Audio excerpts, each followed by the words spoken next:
we will head up to the access point now. So this is where all the water comes from, gushes down here.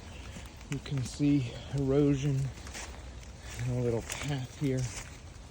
This is just all totally cleared of leaves because of the gushing water. And look at those, the roots just totally exposed. And the ivy just totally ripped down. And there you go. That is the access point. And it's operating quote unquote normally. And you just see water just leaves and stuff hot and gushing out of the access point. Even though the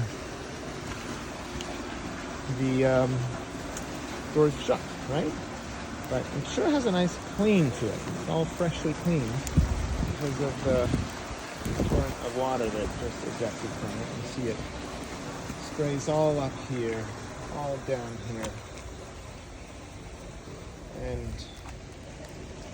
clears this area and heads straight down.